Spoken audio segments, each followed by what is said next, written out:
on connaît sur le bout des doigts One Piece, ce n'est pas du tout le cas de Dragon Ball, et donc on ne pouvait pas se permettre de parler d'un sujet aussi important et ambitieux que Dragon Ball et One Piece sans l'aide d'experts en la matière. Donc c'est vraiment pour ça qu'on a pensé directement à eux, parce que vous allez voir la référence que... sur YouTube. Et de toute manière, voilà, c'est pour en amorce, Dragon Ball vis-à-vis de nous, c'est important de savoir que c'est un manga qui ne nous a jamais particulièrement attiré. Et c'est pourquoi on n'est pas apte ou très en position d'en parler. Par contre, One Piece, ça va être plus le cas. Du coup, aussi, on va dialoguer, mais ça va pas être dans un échange de débat. Ça va être plus pour confronter, ou plutôt comprendre les points de vue sur comment est-ce que Dragon Ball a influencé One Piece et comment One Piece a pu répercuter plus tard dans le monde du manga et faire rentrer Dragon Ball dans la légende davantage. Donc, nous on est content de vous retrouver là en mode chill, relax, tranquille, et je propose qu'on perde pas plus de temps finalement et qu'on invite direct DB Times pour parler donc de One Piece et Dragon Ball. C'est parti. Let's go. Les amis, nous sommes ici pour parler de Dragon Ball et de One Piece parce qu'on ne connaît pas assez le sujet et que c'est vachement cool de pouvoir en débattre et d'en parler avec d'autres. Et donc, là-dessus, moi j'aimerais savoir, les gars, est-ce que vous pouvez nous dire quand est-ce que vous avez connu Dragon Ball et quand est-ce que vous avez connu One Piece pour commencer? Oui. Dragon Ball, moi j'ai connu forcément quand j'étais petit, Club Dorothée, période Saiyan, devant la télé. Et c'est des bons souvenirs. C'est des bons souvenirs parce que c'était le petit rendez-vous hebdomadaire devant la télé. On suivait les aventures de Goku et des guerriers Z à l'époque et c'était quelque chose parce que tu savais pas ce qui allait se passer. Et franchement, je pense que c'est ça aussi qui fait que, tu vois, ce que tu disais, on n'est peut-être pas été baigné dedans, etc., Dragon Ball, mais je pense que ça, on y reviendra un petit peu après, mais cette période Club Do a favorisé, je pense, une bonne partie des personnes de notre génération à avoir ce lien avec Dragon Ball assez spécifique. Et que One Piece, je l'ai découvert quelques années après, je sais pas, je dirais dans les années 2000, au lycée. Ouais, c'est ça, c'était au lycée perso, donc on était... Moi je sais que quand j'ai commencé One Piece, on était déjà à l'équivalent de l'arc Arlong. Ouais. Donc ça venait de commencer, hein. Il n'y avait pas énormément d'épisodes, mais j'ai rattrapé. Moi, j'ai commencé après toi. J'ai accroché quand même assez rapidement, hein. Mais ouais, c'était période lycée. Et période lycée, en fait, c'est très bien. C'est très bien parce que c'est à l'adolescence que tu as plus de temps et que tu peux regarder plus d'animés, plus de mangas, etc. Et c'est tombé aussi à pic, hein, puisqu'il faut savoir qu'au début des années 2000, il n'y avait plus de Dragon Ball. C'était une époque où il n'y avait plus de contenu, même Dragon Ball, hein. Dragon Ball Kai n'était pas encore là, il n'y avait plus rien Dragon Ball. Donc c'était l'arrivée des nouveaux animés. Et moi je me souviens qu'à la sortie de la 3e, j'avais ma période Senseiya. Voilà, je renouais avec Senseiya, etc. C'était fini aussi, mais il y avait l'actualité des OAV. Vous voyez Hades qui commençait à sortir au Japon. Et One Piece c'est arrivé vers cette période-là pour moi. Et j'ai commencé à regarder, etc. Et puis j'ai vite accroché en fait. Est-ce que vous pouvez nous dire là quel âge vous avez et à quel âge c'était que vous avez découvert le manga? On a une trentaine d'années, donc c'était il y a quoi? C'était il y a 15 ans. Ouais, c'est ça, une quinzaine d'années, C'est ça. Plus ou moins. Et dans le chat, dites-nous également, vous, si vous avez connu Dragon Ball, eh bien, mettez votre année de Dragon Ball et votre année de One Piece. Ouais, voilà, n'hésitez pas à répondre vous vous aussi dans Vous mettez dans le Dragon chat. Ball 2 points et puis One Piece 2 points et vous mettez l'année. Comme Ok. ça, on peut voir. Il doit y avoir pas mal de générations en plus là dans le chat ce soir, donc ça doit être cool. Ok, Ouais. hop. Question qu'on pose à tous nos invités, les gars. Est-ce que vous pouvez me dire, pour vous, là on va pas parler de Dragon Ball, mais seulement pour vous, chacun votre tour, qu'est-ce que représente One Piece pour vous, dans votre vie? Alors qu'est-ce que ça représente One Piece? C'est un truc de ouf, hein. Je dirais que One Piece pour moi c'est une des plus belles aventures que j'ai pu découvrir et vivre. Je mettrai pas Dragon Ball et One Piece en concurrence ce soir parce que pour moi ils sont pas concurrents, tu l'as dit, ils sont complémentaires, ils apportent chacun quelque chose de différent. Ouais. C'est vraiment deux univers opposés. Là c'est pirate, on est sur l'eau, on a des fruits, etc. De l'autre côté c'est des Saiyans, c'est des races, c'est des peuples, c'est une aventure, c'est totalement opposé. Donc j'irai pas en mode l'un est meilleur que l'autre, etc. Même si forcément, vous l'avez compris, si on a une chaîne DB Times tous les deux, c'est que Dragon Ball a une place particulière dans Bien nos sûr. cœurs. Mais One Piece, oui, c'est pour moi, ça se situe un tout petit peu après Dragon Ball, dans le sens Mhm. où voilà, Dragon Ball, c'est mon œuvre de cœur et elle sera indétrônable à vie parce que plein de choses, on y reviendra après si tu veux, pour des raisons perso aussi. Ouais. Carrément. Mais One Piece, c'est One Piece, quoi. Je retrouve dans One Piece beaucoup de choses qui ont fait que j'ai adoré et que je suis tombé amoureux de Dragon Ball. Les valeurs, l'amitié, ne pas abandonner, se relever, vivre des drames qui nous renforcent, se dépasser. Il y a beaucoup de valeurs qui font que... Bah, c'est pour ça, je pense que One Piece est aujourd'hui une des œuvres qui, avec Dragon Ball Super, on l'a encore vu quand il y a eu des diffusions au Mexique, en pleine ville, etc., qui rassemblent des milliers de personnes. Bah, aujourd'hui, c'est, je pense, deux des rares œuvres dans le monde Ouais. qui arrivent à rassembler des gens. Comme là, on est quasi 2000 ce soir autour d'un live, autour C'est vrai. d'une discussion commune, Ouais. autour de boire un verre, d'aller regarder un épisode ensemble, de parler ensemble, d'aller au ciné ensemble. Mmh. Il y a quelque chose de magique dans ces deux œuvres qui sont voilà, indescriptibles. Et One Piece, c'est tout ça pour moi. C'est quelque chose de très fort. Et ça fait partie aussi maintenant, forcément, de ma vie. On l'a dit, ça fait plus de 15 ans. Donc voilà. Voilà ce que ça représente. Mmh. Excellent. Pour moi, Dragon Ball, c'est le papa du shonen manga. Comment dire? Est-ce que je peux employer le terme de moderne? Je sais pas, mais c'est le papa du shonen manga comme on le connaît, nous, en tout cas, en Occident. Ouais. Et je dirais que One Piece, c'est le grand frère, en fait. C'est-à-dire que je me suis fait là ce constat-là comme ça. Hein. Dragon Ball, on a grandi avec, etc. Mais il reste indétrônable. Et même pour les mangaka actuels, hein, ils respectent Dragon Ball comme le messie parce que c'est extrêmement bien fait, puisque tu peux le lire à n'importe quel moment de ta vie, tu vas redécouvrir des trucs et être bouleversé d'une manière différente par ce manga en fait. Alors que tu vois, il part pas dans des trucs alambiqués, dans tout. Ouais, l'intrigue reste simple en fait, elle se veut simple. One Piece pour moi c'est le grand frère parce que il révolutionne un peu le shonen manga moderne. C'est-à-dire que c'est l'un des premiers, si ce n'est le premier, à aborder autant de thèmes différents dans son histoire. Souvent les mangas ont une thématique principale et tu as quelques messages qui reviennent ou qui interviennent dans les arcs qui s'enchaînent. Dans One Piece, c'est continu tout au long de l'histoire, durant les plus de 20 ans que compte le manga. Tu as des messages qui sont distillés par Oda, et pas un seul par arc, plusieurs. Même là, à Wano Kuni, on voit combien on en compte. Il y en a peut-être des dizaines, Ouais, je veux dire. Damn. C'est incroyable, les parallèles avec la société, tout ça. Et ça, je trouve que One Piece, sur ça, est très fort. Très très fort. Et c'est pour ça que pour moi, c'est le grand frère. Et bah, évidemment, je parle pas du plaisir immense que j'ai à regarder ces deux mangas, mais Bien sûr, bien sûr. c'est... Ouais, bah c'est Voilà bien, c'est bien. Papa et grand frère. Oui, c'est Franchement, bien, et on puis peut ça que. correspond un peu au truc. Il y a d'ailleurs quelqu'un qui a essayé de rebondir sur ça. Merci beaucoup. Il nous dit l'influence de toutes les cultures, les foreshadowing, les personnages, les combats, le bon manichéisme, mais je n'aurais pas connu One Piece sans Dragon Ball. Au final, voilà, peut-être que Ah, finalement, intéressant. avec ce que tu dis ici, Liliane, on peut rebondir sur le fait que sans papa, il n'y aurait pas eu le grand frère. Et le grand frère, aujourd'hui, il nous apporte beaucoup de choses qui semblent peut-être plus connectées. Et Mut, il a redonné 2 € pour se corriger et dire ouais, c'est pas manichéen, je veux dire. Non mais ce qui est intéressant avec One Piece, peut-être, On avait compris, t'inquiète. comme dit Léo, c'est que le grand frère, voilà, je vais jouer la métaphore jusqu'au bout, hein. Mais il est jeune, tu vois, et du coup il est peut-être plus connecté à la réalité. Et c'est vrai qu'il y a beaucoup de thématiques qui vont faire que One Piece s'ancre en ce moment dans notre contemporanéité, et là où peut-être où Dragon Ball a pas nécessairement eu besoin de faire ça, mais c'est le papa quoi, il a balancé toutes les bases quoi. On va enchaîner les gars avec une nouvelle question. On va aller un peu plus directement dans le fond du sujet. Je vais essayer, je vais faire un peu l'avocat du diable et tout. Je vais essayer un peu de vous embêter et de créer un petit débat.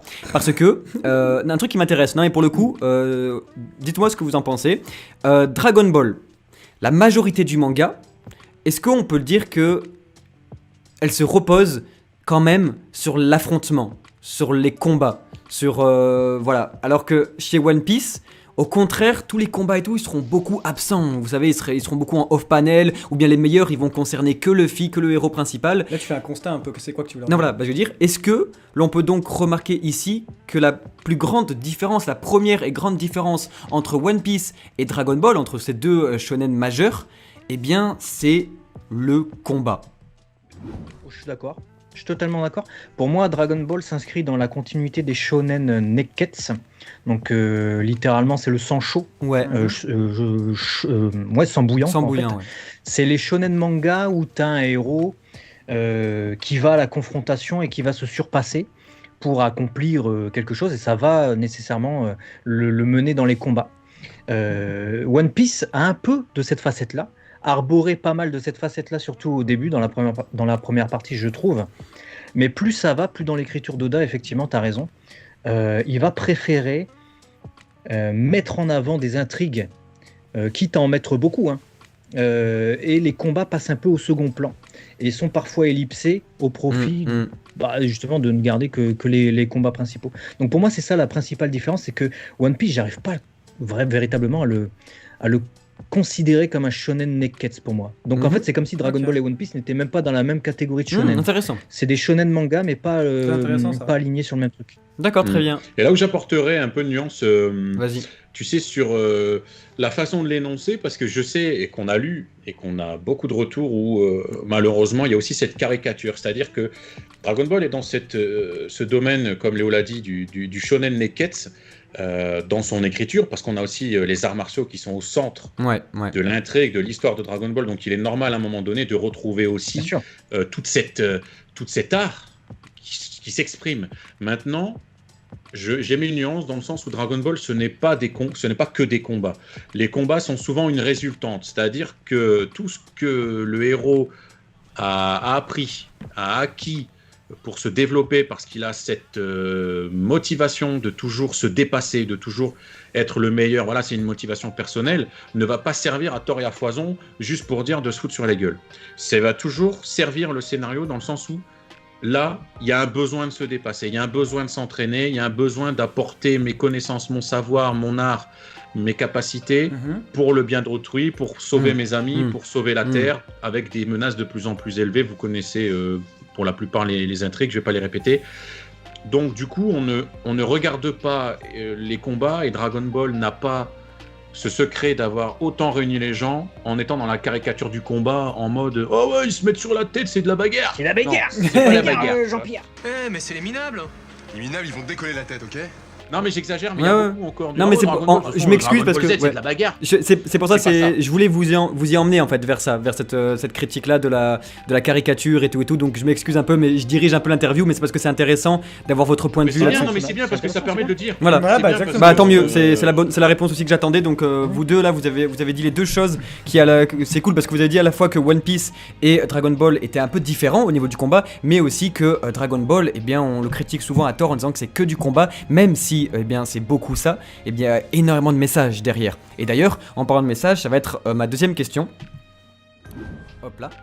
Alors, on va rester un peu sur le même sujet, parce que maintenant, on a parlé un peu des combats dans One Piece, et on va parler maintenant un peu plus de One Piece et dans Dragon Ball. Maintenant, on va parler un peu plus de l'écriture. Et par exemple, dans One Piece, on voit que la géopolitique, elle est très présente. C'est ultra important, le monde il est tout le temps en changement et tout, il y a plein de trucs qui se passent, et on va dire que, eh bien, est-ce qu'on peut dire que ça demande une certaine maturité pour les lecteurs de comprendre tous les enjeux en fait qui se trament, et pas seulement que les Mugiwara qui tapent tout le monde et tout. Donc on peut dire que dans One Piece, il y a clairement deux niveaux de lecture. On peut au début l'appréhender de manière, on va dire, naïve quand on est jeune, en suivant seulement les Mugiwara et leurs beaux messages de liberté et tout, et qu'ils sont beaux, ils sont forts, mais plus on grandit, plus on a une vision d'adulte aussi, où on se dit qu'on peut aborder l'œuvre avec plus de maturité et se dire que bah merde, ça craint, il y a des enjeux beaucoup plus profonds, tout ce qui est le racisme, qu'on appelle ça, la tolérance, plein de trucs comme ça qui sont très importantes. Et donc je voulais savoir si pour vous, eh bien, Dragon Ball, est-ce que c'est injuste de lui dire que l'écriture paraît souvent improvisé. On a l'impression que, ou bien relégué au second plan, et que ça va être plus l'esthétique qui va primer, plus les combats et tout, alors que l'écriture, on a l'impression que Toriyama, des fois, il a souvent un peu improvisé son œuvre et qu'il savait pas trop où est-ce qu'il allait, et voilà. Qu'est-ce que vous en pensez ? Est-ce que vous pouvez me dire là-dessus ce que vous en pensez, s'il vous plaît ? La réponse peut être extrêmement longue parce que en fait tu fais plusieurs questions. Oui. Ah, je suis désolé. Et elles sont très pertinentes. Mais tu as le côté improvisé de Dragon Ball. La plupart des mangaka fonctionnent comme ça. C'est-à-dire que le manga étant soumis à sondage, il y a un classement des mangas qui ont le plus plu aux lecteurs dans le Weekly Shonen Jump. Et c'est les lecteurs qui votent. Et si ton manga est trop souvent dans les dernières places, en fait, il est tout bonnement annulé. Donc, les mangaka ne peuvent pas travailler, la plupart, avec des mois et des mois à l'avance le scénario fait. Ils doivent avoir, grosso modo, quelques semaines d'avance, mais c'est tout. Du coup, Oda est un peu une exception, puisque lui, il a la fin de One Piece depuis avant même qu'il commence le manga. Bien sûr, donc lui en fait, dans sa jeunesse, c'est ça, il part avec le début, la fin en tête, et après il brode, comme tous les mangaka, pour arriver à relier tout ça. Et ce qui est très bien avec lui, c'est que comme c'est quelqu'un qui prend beaucoup de notes, il sait exactement où il va, où sont ses personnages, etc. Tous les mangaka ne le font pas forcément. Pour le cas de Toriyama, il avançait comme beaucoup de mangaka semaine après semaine. Donc effectivement, on peut avoir de temps en temps quelques incohérences en mode « Ah bah tiens, ça par rapport à ce que tu as dit il y a 2 ans, mais on peut se poser des questions. » Mais sinon, pour ton autre question, c'est là où je te disais que il y avait plusieurs questions. Par rapport au message, pour moi, effectivement, oui, c'est injuste de dire que Dragon Ball est un peu simpliste parce que je trouve qu'il y a également 2 degrés de lecture en fait. Mais malheureusement, on ne peut l'appréhender qu'en rentrant dans Dragon Ball, qu'en lisant Dragon Ball. Et on se rend compte, souvent à l'âge adulte, qu'on perçoit en fait les messages qui sont dans les scènes. Les messages sont littéralement dans les scènes. Or, dans One Piece, les messages seront dans l'intrigue directement. C'est-à-dire que l'intrigue, tu vas la lire à 2 niveaux. Tu as l'intrigue avec Luffy, ses copains, etc. Ils débarquent dans un endroit, ils vont le sauver, ils vont battre le méchant. C'est la lecture de l'enfant, on va dire. La lecture numéro 2, avec le gouvernement mondial qu'il faut faire tomber, peut-être les menaces à dénonciation de l'oppression, de dénonciation peut-être de la ségrégation, bien un sûr, truc comme c'est ça. poétique. Quelque chose de plus parlant pour les adultes. Dans Dragon Ball, ça va être des trucs plutôt pas de l'ordre du géopolitique, pas de l'ordre de on va parler politique, etc. Je dirais que ça c'est de l'ordre de la spiritualité, mais pas dans le sens il va parler des religions, il va pas parler des religions au des sens responsabilités propre. d'adultes peut-être. C'est ça, c'est des responsabilités d'adultes, de ce que on ressent et de à quoi s'en remettre. Faut-il vraiment compter sur les autres ou faut-il vraiment compter sur quelque chose de plus fort que nous ou faut-il compter sur nous? Et ça va être aussi des trucs comme ça, et on va parler également de trucs comme l'égoïsme, on va parler de la fierté, on va parler de plein de choses comme ça en fait qui nous touchent dans notre vie d'adulte et qui va nous parler directement en fait quand on relit Dragon Ball avec cette lecture-là. Du coup, donc je pense que c'est aussi des lectures à différents niveaux. À ce moment-là, l'enfant, quand il va lire Dragon Ball, peut-être qu'il va dire Goku il est trop fort, j'aimerais être comme lui. Et peut-être que l'adulte, quand il voit Goku se battre, il se dit comment est-ce que je peux appréhender une situation étant qu'un adulte indépendant et comment est-ce que je peux prendre exemple en fonction de la situation, des objectifs, des obstacles dans la vie, tout ça. Au travers de tout ce que Léo a dépeint et de tout ce que tu viens de souligner, on est, et quand je dis on, je parle de Léo, je parle de moi, mais je parle aussi de toutes les personnes qui se reconnaîtront ce soir. On est un exemple vivant, c'est-à-dire que moi j'ai connu, tout comme Léo, Dragon Ball en étant tout petit. Je crois que mon amour pour Dragon Ball a débuté dès les premiers instants où il y a eu des premières choses qui ont popé autour de Dragon Ball en France. Donc j'ai connu le Dragon Ball avec un regard d'enfant, avec justement cette lecture d'enfant de Goku qui était l'espoir sur lequel je me reposais, je vibrais, je me rappelle que quand on était face à Frieza et que c'était le méchant ultime, on savait pas comment on allait le battre, chaque semaine j'étais devant ma télé, je me disais mais comment on va gagner, parce que je me sentais dedans, tu vois, comment Goku va faire, etc., jusqu'à l'explosion avec ce Super Saiyan, etc. Donc oui, tu le vois avec ses yeux d'enfant, avec ce Goku, ce héros qui se dépasse, qui est toujours de plus en plus fort et qui avance, et qui en fait, je pense que la deuxième lecture qu'on comprend quand on est adulte, on la lit en étant enfant de manière inconsciente parce qu'elle nous éduque un peu.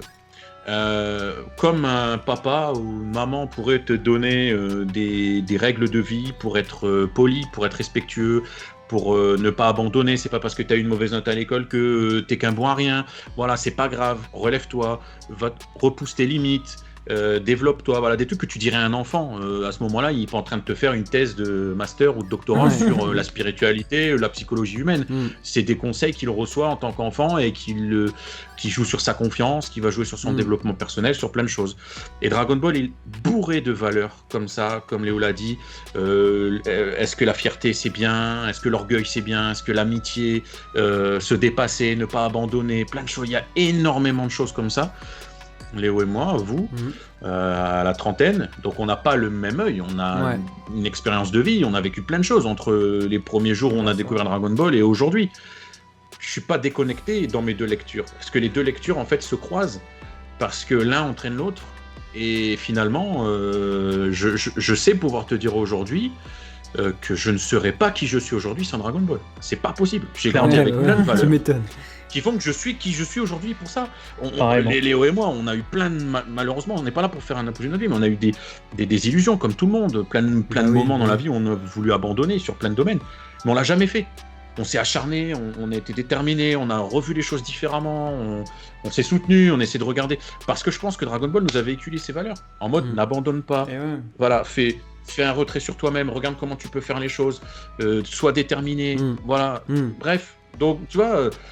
C'est vraiment caricatural de dire c'est la bagarre, pour reprendre le même terme. Oui, si tu dis ça, ouais, c'est la bagarre, si tu veux, si tu as envie de voir ça, mais t'as rien compris à l'œuvre. Voilà, c'est un peu dommage. Non, mais c'est très bien, c'est grave. Ok, très bien. Est-ce que pour ouais, je suis désolé, vas-y. Non, mais je disais juste que de toute façon, comme vous disiez, avec la responsabilité, en fait, finalement, rien qu'il y a eu que Toriyama vis-à-vis des enfants japonais, c'est hallucinant. Je veux dire, ça a été aussi un deuxième papa pour des milliers d'enfants japonais, et même à travers le monde.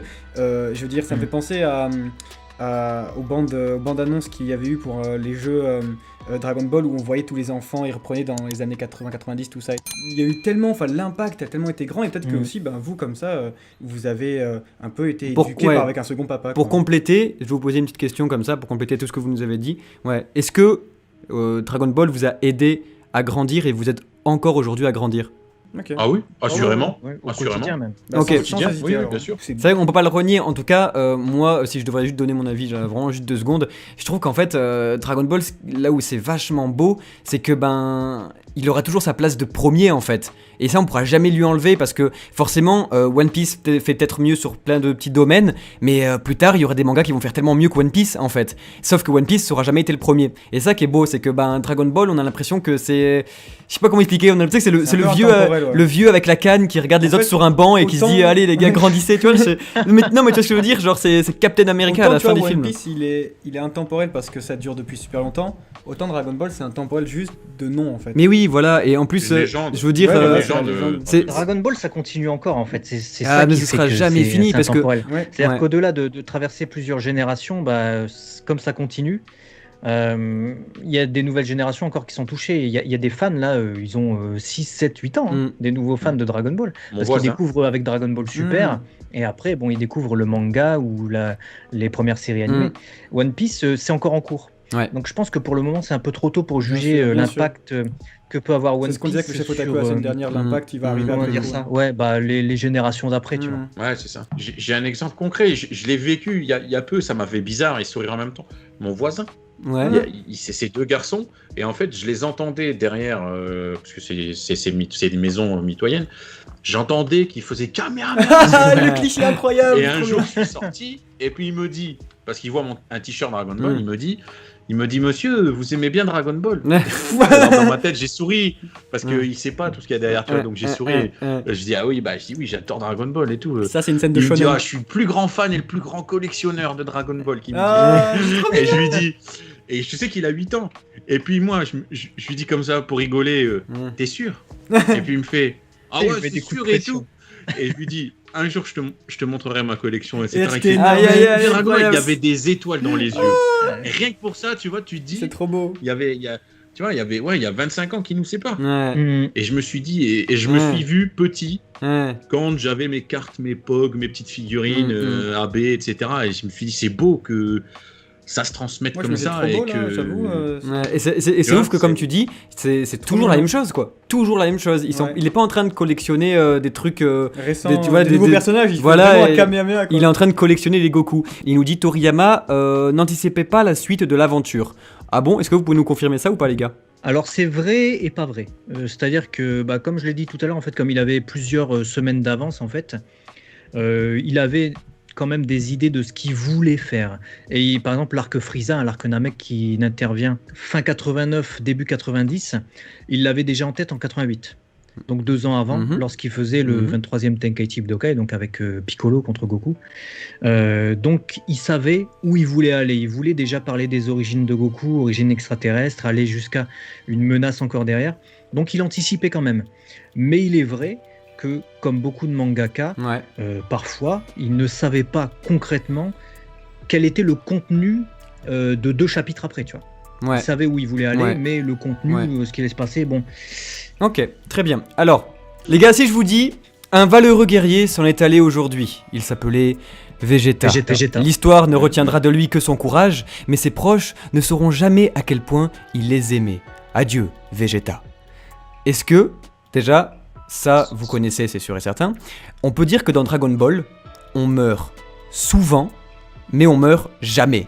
Alors que dans One Piece, on meurt jamais tout court. Jamais. Est-ce que vous regrettez, vous, de voir ces deux mangaka avoir tant de mal que ça à sacrifier, à tuer leur personnage? Ou bien, parce que des fois, ils créent même, ça peut créer des pétards mouillés, ça peut créer de la déception. Voilà, c'est quand même toujours un peu, on est là en mode, ah bon, il se sacrifie pas vraiment, on a une genre de catharsis, alors qu'en fait, juste après, il va être ressuscité. Et c'est pareil pour One Piece, on a des personnages où ils font des sacrifices monumentaux, c'est magnifique, mais en fait, ils ne meurent pas, et donc ça enlève un peu toute la valeur de leur sacrifice même. Est-ce que pour vous, vous le regrettez, ça, ou bien, au contraire, c'est quelque chose qui est bon pour vous? C'est plus, voilà, dites-moi. On a d'un côté Oda qui n'aime pas tuer tout court ses personnages, et puis voilà, je pense que tout fan de One Piece doit connaître plus ou moins l'anecdote du fait que quand il avait commencé à frôler la mort, c'était sa grand-mère, je crois, si je dis pas de bêtises, qui lui a dit arrête de faire ça. Ouais. Arrête de tuer les gens comme ça dans ton Par rapport à manga. Nicolas, je crois que c'était parce qu'il disait je vais te tuer, et elle lui avait dit, il me semble. On emploie pas des mots comme ça. On emploie pas des mots comme ça, etc. Et du coup, il met plus ce genre de mots dans la bouche de ces personnages, si vous pouvez nous confirmer ou nous infirmer. Non, mais ça. c'est ça, vous avez totalement raison, c'est ça. Il met plutôt but Tobas, je vais C'est t'envoyer. ça, valser, Luffy, tu vois, dans la vidéo. il va leur casser le cul. Et en fait, ce qui est important, Mhm. c'est que là où, depuis Oda, ce qu'il a fait, c'est que il ne va pas. Là où il va tuer ses personnages, c'est quand il va tuer leurs rêves. Et quand Luffy va avoir un rêve plus fort que celui d'un autre, c'est là où il va le tuer réellement et il va le faire renaître en quelqu'un de meilleur. C'est ça qu'Oda a voulu faire par son manga. Quand on voit Crocodile, quand on voit tout ça et tout, c'est des gens qui avaient des rêves, on va dire, malveillants, des ambitions malveillantes, une volonté malveillante, mais quand ils rencontrent celle de Luffy, ils se font battre et c'est pire que la mort pour eux. Pour revenir sur cette idée, on a du coup ce qu'on vient de dépeindre avec Oda qui fonctionne de cette manière-là et qui ne tue que très peu, et quand il le fait, soit c'est un sacrifice qui s'avère en fait pas en être un, parce que plus tard tu découvres que il est pas mort en fait, même si tu le croyais, et ou alors quand il le fait vraiment, c'est spectaculaire. Je prends l'autre côté, Toriyama, où il y a aussi, dans les caricatures des gens, ouais mais il y a les Dragon Ball, du coup c'est un Deus Ex Machina, du coup, s'ils sont morts, de toute façon ils seront ressuscités, etc. Faut savoir que malheureusement, Dragon Ball Super et les Super Dragon Ball, qui, sans refaire toute l'histoire, ont un pouvoir totalement illimité, viennent apporter un peu plus, effectivement, cette diminution de la peur, de l'enjeu, parce qu'on sait qu'elles peuvent tout réaliser. C'est pour ça que je sépare vraiment Dragon Ball Super, et que je veux aussi que vous, en tant que viewer, vous sépariez Dragon Ball Super de Dragon Ball, l'œuvre originale, les 42 tomes. Parce que dans Dragon Ball, les 42 tomes, il faut savoir que les Dragon Ball n'avaient pas ce pouvoir illimité. Il a toujours été limité, il a évolué au fur et à mesure des capacités de Dieu, des capacités de Dende qui est devenu Dieu, qui a donné un power-up. On a découvert d'autres Dragon Ball qui étaient sur d'autres planètes, et donc c'est l'intrigue aussi qui nous a fait nous déplacer pour découvrir une manière différente de pouvoir résoudre le souci qu'on vient de rencontrer, mais au moment où on rencontre ce souci, on n'a pas forcément toujours la solution. Donc c'était pas forcément un Deus Ex Machina, parce que quand on nous disait quelqu'un qui est mort, il peut pas être ressuscité, etc., il y a un moment donné, tu bugs quand même. Ouais. Mais au-delà de tout ça, au-delà du fait de savoir si oui, ils vont ressusciter, est-ce que Oda va vraiment le tuer, pas le tuer, est-ce que Toriyama va vraiment le tuer, pas le tuer, en fait oui, en fait non, je pense que ce qui est fort dans One Piece comme dans Dragon Ball, c'est la façon dont la mort arrive et la façon dont la mort nous est amenée, racontée. Parce que dans ces deux animés, dans ces deux mangas, on s'attache au personnage. Et quand il meurt, au pluriel, Ouais. on sent un vide. On a aussi du coup nos héros qui font face à la mort, à cette réalité, et ça a un impact important sur le lecteur, sur le spectateur. Ça opère une rupture dans le récit. Voilà, on perd le héros, on perd un perso principal, on perd un perso fort, et ça nous ramène nous-mêmes aussi à notre propre mortalité. Et à un moment donné, du coup, forcément, ça chamboule. Mais au moment où ça arrive, dans les deux œuvres, on ne sait jamais si c'est définitif ou s'il y a un espoir d'eux derrière. Je parle de Dragon Ball, première partie du nom, j'ai mis un bémol sur Dragon Ball Super, sur ce fait-là personnellement, et One Piece. Tu sais pas en fait, tu vois, à un moment donné, Bon Clé, on s'est dit que s'il va se passer Bon putain. Et voilà, on a eu une surprise. Il y a des trucs comme ça dans One Piece, et on retrouve des trucs comme ça dans Dragon Ball, où il y a des retournements de situation, tu vois. Arc Majin Buu, tu dis Goku il est mort, Vegeta il est mort. C'est une très bonne chose que tu parles de ça, parce que je vais rebondir là-dessus pour gagner un petit peu de temps, et ce sera pour le coup, parce que là tu as dit des trucs qui étaient très intéressants, et ce sera à Léo de répondre cette fois. Comme on en a parlé juste avant un petit peu là en off, on avait parlé qu'on a des sacrifices dans Dragon Ball, on a celui de Goku contre Cell, on a celui de Vegeta contre Boubou. Est-ce que vous êtes plus touché par ces moments de grâce ultime et de poésie de Dragon Ball, où on va avoir quelque chose de divin un peu, hein. Vraiment les actions des personnages, elles sont immenses quoi, et ça fait vraiment des sacrifices pour sauver pas des amis mais pour sauver la terre entière. Et alors est-ce que vous serez plus touché par les drames personnels et intimes d'Eiichiro Oda, dans des flashbacks, dans des petits dialogues, dans des trucs voilà où c'est très sombre et très touchant. Qu'est-ce qui vous là vous parle le plus aujourd'hui? C'est impossible à répondre. C'est difficile, ouais. Non mais vraiment. Je vois pas comment te répondre à part te dire que les deux nous touchent en fait, mais différemment. Parce qu'en fait, mais je vous embête, hein, c'est fait exprès, allez-y. C'est pas nécessairement, mais c'est pas nécessairement, tu vois, que l'écriture ou bien comment dire, la spécificité de la façon de faire mourir de l'auteur, c'est aussi peut-être la scène. Tu vois, typiquement moi. Je vais être plus touché par Nami qui pleure après, qui demande à Luffy en pleurant justement de l'aider, que par la mort de Barbe Blanche. Oui. Tu vois, c'est très personnel. Tu vois, il y en a, ils vont chialer à mort pour la mort de Barbe Blanche. Et je le comprendrai tout à fait parce que ils ont cette connexion, tu vois, avec le personnage. Ça me fait un peu penser, je dis ça, aux scènes de Dragon Ball où on pense à chaque fois que c'est la fin. Parce que quand Piccolo Daimao tue Shenlong, on ne sait pas qu'il y a un créateur des Dragon Ball. Donc Shenlong est mort, donc le dragon qui fait ressusciter les gens. Hein. Donc plus personne ne peut ressusciter. Il faut savoir qu'il y a le meilleur ami de Goku qui est mort, il y a Chaozu, un mec qu'on vient de découvrir qui est mort, et il y a le maître de Goku qui est mort. Ils sont c'est fini, plié, le grand méchant a gagné, en plus son vœu a été exaucé, Goku il s'est fait battre. Impossible, c'est impossible d'avancer dans l'histoire, tu sais pas comment ça va avancer. Là de la même manière pour One Piece, il y a des moments où on se retrouve bloqué, on est qu'est-ce qui va se passer, c'est fini là, l'équipage il est dissous, tu vois, et en fait ils arrivent à avancer dans le scénario pour aboutir là où ils veulent aller. Et donc pour moi c'est comparable sur ce point-là, mais sur le point des émotions, je dirais qu'on va être touché, tu vois, par des scènes extrêmement différentes. Goku, son sacrifice contre Cell, il me fera toujours foutre les larmes aux yeux, tu vois. Même à le dire là, tu vois, c'est les frissons un peu. Je peine. Et il y a des scènes de One Piece qui me foutront les larmes aux yeux également, tu vois. Donc, très bien, très bonne réponse. Je trouve que c'est bien que tu disais qu'en fait au final on est touché par des trucs différents, qu'on peut être touché par les larmes de Nami et d'autres seront touchés par les mots de Barbe Blanche. On va enchaîner direct. Et cette fois ça va être donc à Max de répondre à ce que je vais vous poser. Attends. Bon, vas-y, répondez à ça. Goku ou Zoro. Non, mais tu poses la question qu'ils y répondent. Ah, mais je réponds, Goku Zoro. Mais alors, clairement. Non, mais il y a un mec dans le monde, on va être clair direct. Il y a un mec dans le monde qui est indétrônable. Tu peux mettre qui tu veux en face. Qui tu veux. Tu ne pourras jamais. C'est Goku ou t'arrêtes la question. Ah, ou t'arrêtes la question. Alors, Voilà. Tu Zoro, m'aurais on dit adore. Vegeta, Zoro, je sais pas, déjà. Gros Bon. respect sur Zoro. Mais, Gros respect sur Zoro, si tu nous regardes, Zoro, je sais que tu nous regardes, Zoro. Non, Mais il là, s'est perdu, il est sur t'es un dans autre le cœur. live, Mais t'inquiète pas. Goku. non, go. Bon, Non, mais c'était une blague, hein, je vous taquine de ouf. on revient au sérieux. Eh, Euh, la carte de Zoro, attention, la carte de Zoro. Oh, elle est belle en vrai. Ah, let's go, c'est contre Ryuma. Alors, les gars, je vous pose la question. Max, celle-là, elle est pour toi. Allez, Donc, allez. dans Dragon Ball, on peut voir que il y a deux parties aussi. Moi, je vous parle des premiers tomes. On a une sur l'enfance de Goku, Dragon Ball, et après on va avoir Dragon Ball Z sur plus tard la vie adulte de Goku qui aura grandi. Au début, on a un manga qui est beaucoup plus doux, qui est rocambolesque, qui est un peu absurde. Il y a bien qu'il y a des drames et tout. On est sur quelque chose qui est beaucoup plus léger. Ça fait du bien. Alors que plus tard, dans Dragon Ball Z, on va avoir sur quelque chose de plus sombre, de plus violent aussi. Ça va se centrer beaucoup plus sur la vie adulte et ce que ça représente. Et encore après, on a des suites. Mais moi, ce qui m'intéresse aussi le plus, ça va être Dragon Ball Super. On est d'accord pour dire que le plus important, de ce que j'ai compris, il y a Dragon Ball Z, et après il y a Super. Et entre deux, c'est une sorte de suite. J'ai fait. Ouais, il y a.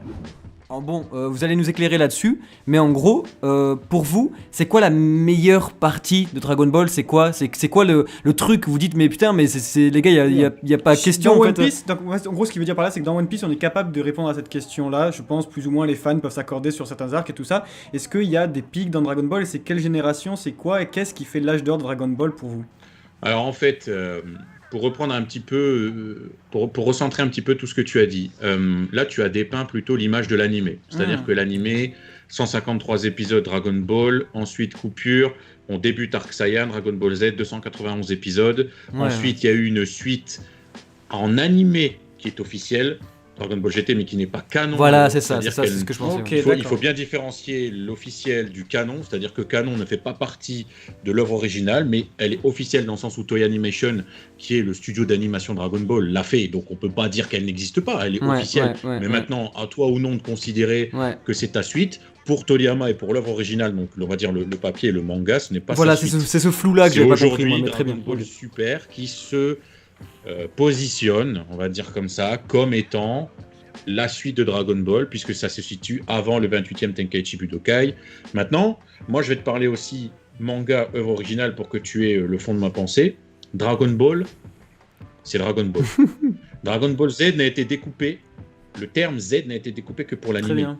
Dragon Ball, tu regardes Goku qui apparaît avec des singes et qui coupe des rondins de bois dans les premières cases. Tu prends Goku qui se barre avec Oob, c'est Dragon Ball. Très bien. Bien sûr qu'il y a des points culminants. Il y en a eu tout le temps, quand Léo a souligné tout à l'heure la mort de Kulilin, du meilleur ami de Goku, l'arrivée de Piccolo Daimao qui fout un sbull et qui tue Shenlong, etc. À partir de ce moment-là, de toute façon, Dragon Ball opère un tournant à 90 degrés, parce que là, on rentre vraiment dans une grosse menace extraterrestre, et c'est une grosse menace pour la Terre Et entière. on est quel tome là? Donc là, il y a un tournant. Environ tome Environ- 12. Tome Ouais. 12-13. Ok. Par là, on est dans ces eaux-là.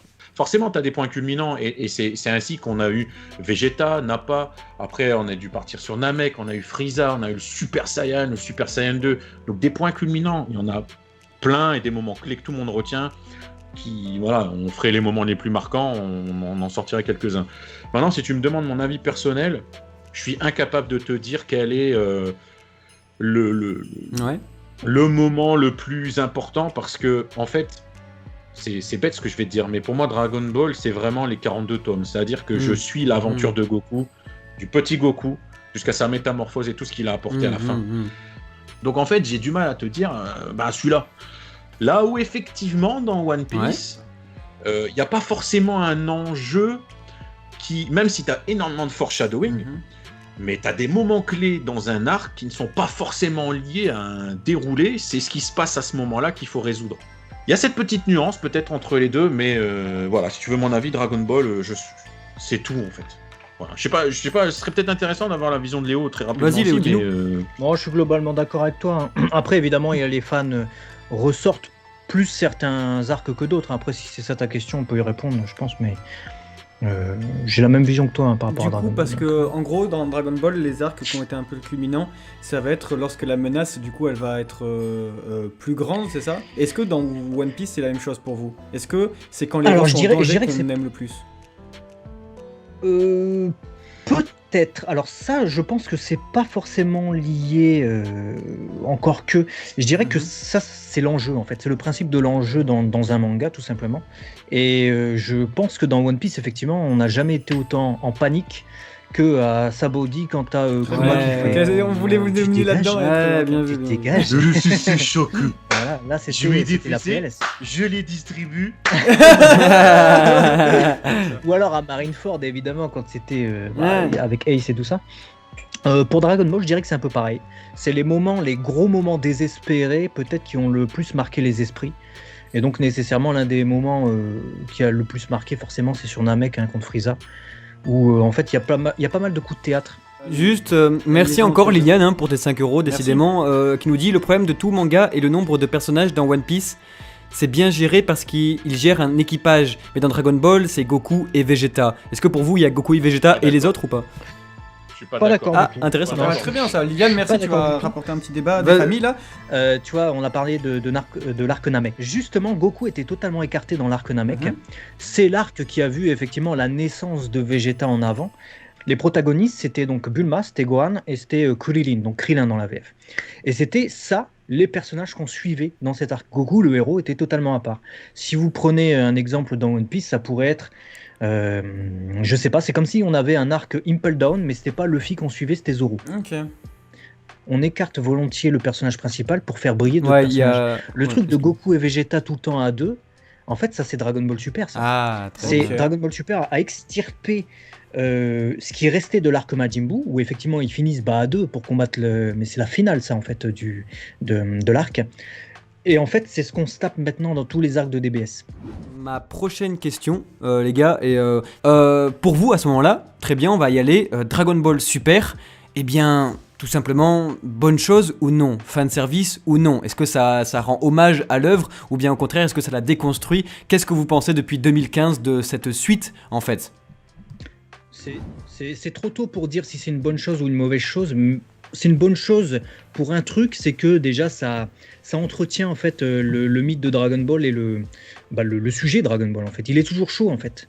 Par contre, fan service, oui, totalement. Totalement. Oh. Dragon Ball Super n'existe même que pour le fan service, pour ainsi dire. Donc, Ouais, c'est clair. Sur ça, je suis totalement d'accord. Le fait qu'on ait fait revenir Broly, le fait qu'on ait fait revenir Bardock dans ce même film et Gogeta dans ce même film, c'est-à-dire dans un même film, tu as les trois gros Ouais. trucs fanservice par Ok, excellence. Le fait d'aller chercher encore des transfos. Divine cette fois-ci, cheveux rouges, cheveux bleus, tu vois. En fait, on veut toujours aller toujours plus haut, toujours plus.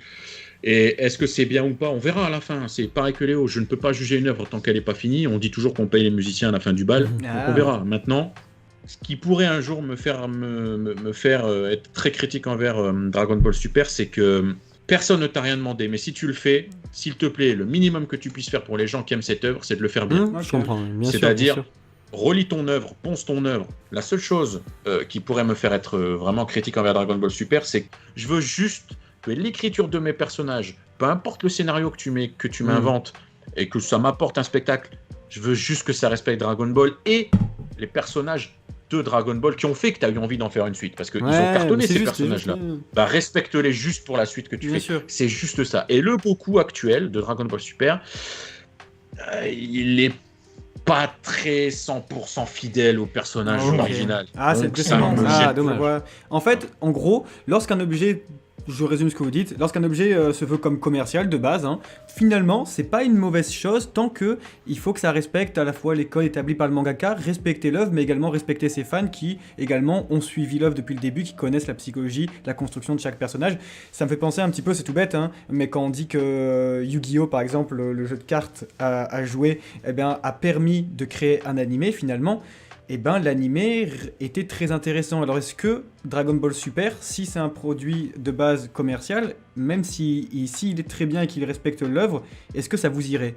oui, Bien sûr, Bien ah sûr. oui, à partir du moment où ça respecte l'œuvre et qu'on a les persos fidèles à ce qu'a écrit l'auteur, Toriyama, tout à fait. Ok. On va pas râler de revoir les héros qu'on aime Ah tant. ouais, tu non, Ok, vois. non. bah trop Tu cool. vois, On c'est est génial. Au contraire, ils continuent de vivre Ouais, avec nous. ouais. Ouais. Donc c'est une nouvelle C'est bien. naissance. Non, mais C'était c'est inespéré. cool parce que je sais que des fois on entendait un petit peu des bah non, une suite c'est forcément une suite, du coup c'est nul parce que je vois un petit peu dans le chat des pompes afriques, des tout ça qui en mode dans la mesure où c'est une suite, c'est non parce que c'est pourri. Mais en fait, il peut y avoir une suite. Oh, c'est Et n'importe voilà, quoi. ok. C'est des arguments de personnes qui ne raisonnent pas de manière logique et qui sont Ah oui. totalement aveuglées par un fanboyisme.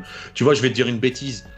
Si je te dis Terminator 1 ou Terminator Ouais, 2. le 2, oui. bien Ok, sûr. ok, voilà, deux. ouais, ok. Voilà, Mad Max 1 alors ou là, Mad Max 2. truc à la con.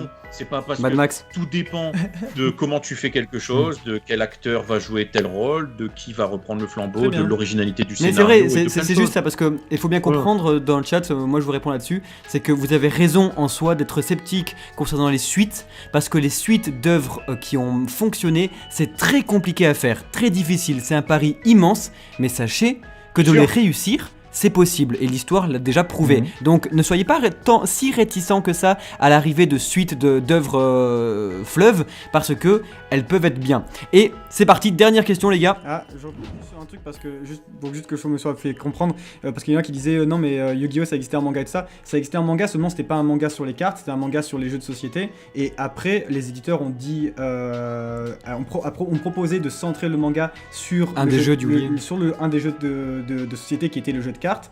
Et à partir de là ils se sont dit bon bah let's go, on va faire ça uniquement sur les jeux de cartes et ça permet de créer le manga qu'on connaît aujourd'hui principalement sous le nom de Yu-Gi-Oh! Le duel de monstres, Le let's duel de go. monstres, mais du coup ça a été fait parce qu'ils voulaient vendre des cartes. Alors, dernière question, ça va concerner bien Goku pour finir, parce que dans One Piece et dans Dragon Ball, on a deux personnages principaux, on a un personnage principal dans chaque œuvre, on a Luffy et Goku. Seulement, il y a quelque chose qui se détache un peu chez One Piece, c'est que c'est le One Piece justement, c'est cette île, c'est Laugh Tale, c'est ce but, on ne l'a toujours pas atteint et il est très satisfaisant de voir Luffy certes progresser pour lui dans un shonen à Neketsu, et voilà, il va taper un peu les gens et tout, bien que ça va être comme disait Léo au tout début de la soirée, c'est que ça va être moins Neketsu quand même que Dragon Ball, parce que justement dans Dragon Ball, est-ce que au fond, on n'a pas l'impression de tourner un petit peu en rond? Est-ce qu'on n'a pas l'impression que Goku, il a fini son Une écriture objectif? cyclique un peu. Voilà, il n'a pas fini son objectif depuis longtemps, lui. Est-ce que il est déjà le dieu sur Terre? Il a déjà pouillaf tout le monde et il n'a pas son One Piece à lui. C'est ça qui est... Voilà, en gros, est-ce que pour vous, qu'est-ce que vous en pensez de ça? Est-ce que vous êtes plus attiré par Il est le là, mysticisme que le One Piece est, en se disant, putain, c'est cool ça, parce qu'on a toujours un objectif, on avance toujours, on n'a toujours pas fini, alors que Dragon Ball, Max, toi tu dis par exemple qu'on ne peut pas juger une œuvre tant qu'elle n'est pas finie, mais est-ce qu'au final elle n'est pas finie en fait depuis des années? Non, non. Elle est finie. Elle est finie, mais elle est pas Le- finie. Mmh, bah, vas-y, vas-y. de Goku. Le truc de Goku, c'est que son but à lui, Luffy, c'est trouver le One Piece, mais trouver le One Piece, c'est juste la finalité de son parcours pour être le roi des pirates. Il veut être le roi Yes. des pirates, c'est ça son truc. Être le roi des pirates, c'est comme si c'était une banderole, tu vois, tu sais, les Mister et Miss et tout ça, oui, oui. qui disaient que voilà, il est le roi des pirates, mais en fait, ça atteste du fait que c'est le gars le plus libre du monde, hein, en fait. Hein. Oui, C'est oui, ça, le oui. but.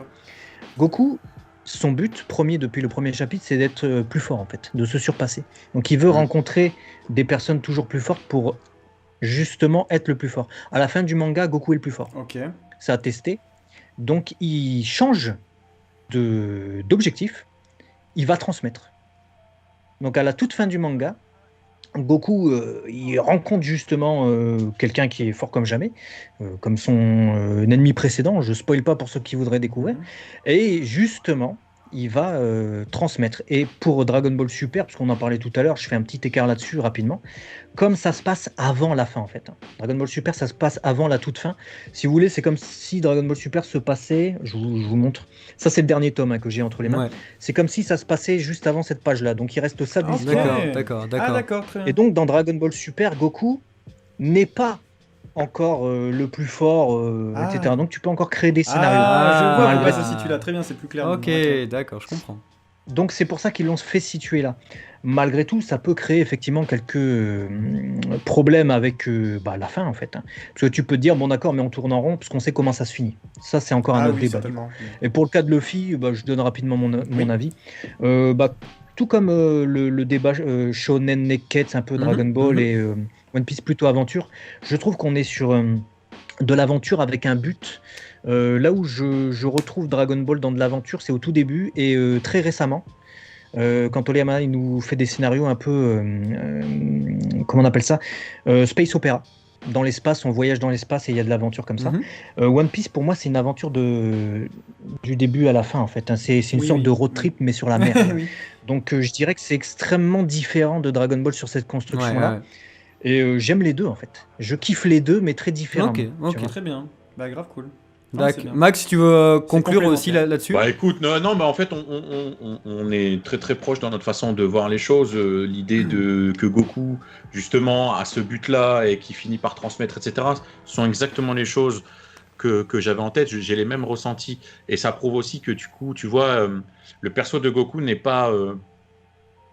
comment je peux te dire ça, il n'est pas gravé dans la roche. C'est pas quelqu'un qui veut devenir toujours plus fort et puis en fait, il n'y a jamais de fin. C'est qu'à un moment donné, quand il se sait le plus fort, il arrive à trouver une cause plus noble et il se dit bah voilà, j'atteins mon but, je suis mature, je suis pas immortel, je vais transmettre parce que au moins quelqu'un pourra un jour prendre ma relève et donc il y a quelque chose de très beau là-dedans et c'est là aussi le danger de Dragon Ball Super, c'est qu'ils ont pris un moment de l'histoire qui permet de développer pas mal de choses, mais la problématique de ça, c'est que pendant cet interlude, il faut absolument pas qu'il se passe n'importe quoi.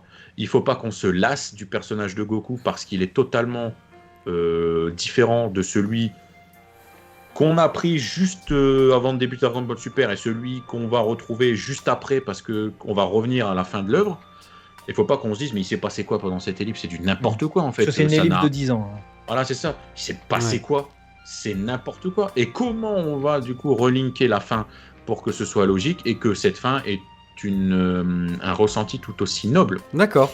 Mais j'aime autant les deux, je suis comme Léo sur ça, je vais pas répéter, je vais pas rallonger pour rien, c'est deux aventures totalement différentes, complémentaires, qui nous font vivre des choses similaires mais différentes, c'est juste génial. La boucle est bouclée, on a dit que c'était complémentaire, on finit c'est complémentaire, bravo les gars. Hein. Ouais, franchement... pas bravo à nous, bravo à Toriyama et Oda, deux mangaka magnifiques. C'est vrai. Les gars, merci beaucoup vraiment d'être venus ce soir, c'était vraiment cool. En vrai, vous écouter parler, c'est très agréable parce que nous, Dragon Ball, c'est pas notre cam. Et là, vous m'avez juste trop donné envie de relire parce que moi, juste voilà pour la petite anecdote, nous on a lu ça quand on était petit et donc on se rappelle pas de tout. Et même voilà, pas entièrement de toute façon. On se rappelait, comme je disais, de Tao Pai Pai et qui volait sur des rondins de bois. Et moi, des piliers. En tout cas, c'est pour ça que les gars, vraiment, merci beaucoup. Vous êtes ultra sympa, ultra bienveillant et vous donnez trop envie de lire Dragon Ball. J'ai vu que dans le chat, tout le monde le disait aussi. Donc, let's go, remercier Léo et Max dans le chat, les gars. Merci à tous et merci à vous les gars de nous avoir invités ce soir, vous le savez. On a passé le cap des simples youtubeurs, on est des potos donc c'était normal qu'on soit là et ça nous a beaucoup touché de pouvoir partager ça avec vous parce que tu l'as dit, vous l'avez dit, One Piece, Dragon Ball finalement sont très proches dans leurs différences donc très proches dans leurs différences. C'était normal pour nous d'être là et ça nous a fait extrêmement plaisir. Et la prochaine fois merci à vous tous et merci à tous. Merci beaucoup les gars, la prochaine fois c'est nous qui revenons chez vous, ok? On fait comme ça une fois chacun. Ouais, avec plaisir. Et prenez bien soin de vous, merci encore d'être venus. Et avant, s'il vous plaît, vous avez 5 secondes pour répondre. Meilleur personnage de One Piece, meilleur arc de One Piece, et si j'avais un fruit du démon, ce serait... C'est compliqué. Allez, 10 secondes. Mais réfléchissez pas. Vas-y Léo en premier, vas-y, vite. Zoro.